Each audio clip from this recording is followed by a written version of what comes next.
పూరా local. Welcome to పూరా local. తాజాగా జరిగిన కాశ్మీర్ ఉగ్రదాడులు అందరినీ ఒక్కసారిగా షాక్ కి గురిచేశాయి. మరోసారి ఉగ్రవాదులు పేట్రేగిపోయారు. కుటుంబంతో ఆహ్లాదంగా గడపాలని వెళ్లిన వారు తమకే తెలియకుండా ప్రాణాలు పోగొట్టుకున్నారు. ఆహ్లాదకరమైన వాతావరణంలో రమణీయ ప్రకృతిని ఆస్వాదిస్తూ దేశ విదేశాల పర్యాటకులు ఆదమర్చి ఉన్న వేళ ఉగ్రవాదులు తుపాకులతో హఠాత్తుగా విరుచుకుపడ్డారు. పిల్లల కేరింతలతో అప్పటి వరకు సందడిగా ఉన్న ఆ ప్రాంతం ఒక్కసారిగా ఆర్తనాదాలతో దద్దరిల్లింది. తుపాకీ కాల్పుల్లో రక్తపు మడుగుల్లో ఒక్కొక్కరిగా నేలకొరిగారు. పచ్చని మైదానం శ్మశానంలాగా మారిపోయింది.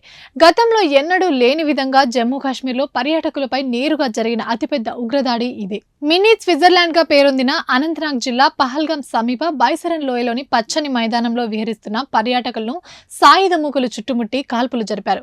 మహిళలు, చిన్నారులను వదిలిపెట్టి పురుషులే లక్ష్యంగా దాడి చేశారు. ఈ దారుణ ఘటనలో 28 మంది పర్యాటకులు ప్రాణాలు కోల్పోయారు. కాల్పుల శబ్దంతో అప్రమత్తమైన భద్రతా బలగాలు హుటాహుటిన ఘటనా స్థలానికి చేరుకుని ఉగ్రవాదుల కోసం వేట మొదలుపెట్టాయి. ప్రాణాలు కోల్పోయిన వారిలో విదేశీయులు, హైదరాబాద్ వాసులు, కర్ణాటక వాసులున్నట్టు అధికారులు గుర్తించారు. దాడిలో గాయపడ్డ క్షతగాత్రులను భద్రతా బలగాలు ఆసుపత్రికి తరలించారు. గత కొంతకాలంగా కాశ్మీర్ కు పర్యాటకుల తాకిడి ఎక్కువగా ఉండటం, అమర్నాథ్ యాత్రకు పెద్ద ఎత్తున రిజిస్ట్రేషన్లు జరిగాయన్న సమాచారంతో ఉగ్రవాదులు ఈ దారుణానికి ఒడిగట్టినట్లు భద్రతా దళాలు భావిస్తున్నాయి. పాకిస్తాన్ కేంద్రంగా ఉగ్ర కార్యకలాపాలు సాగిస్తున్న లష్కర్-ఇ తయిబా అనుబంధ విభాగమైన ది రెసిస్టెన్స్ ఫ్రంట్ ఈ దాడికి తెగబడినట్లు తెలుస్తుంది.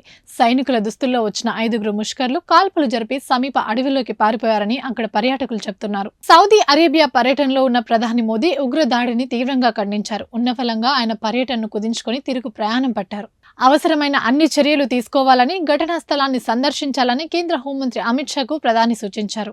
ప్రధాని ఆదేశాల మేరకు శ్రీనగర్ చేరుకున్న అమిత్ షా భద్రతా సంస్థల ఉన్నతాధికారులతో సమావేశమై అక్కడ పరిస్థితులను సమీక్షించారు. ఉగ్రవాదులు జరిపిన కాల్పులను అత్యంత హేయమైన చర్య అని ప్రధానితో పాటు రాష్ట్రపతి ముర్ము, అమెరికా అధ్యక్షుడు ట్రంప్, రష్యా అధ్యక్షుడు పుతిన్ పేర్కొన్నారు. సాయుధముఖ అనాగరిక చర్యను తీవ్రంగా ఖండించారు.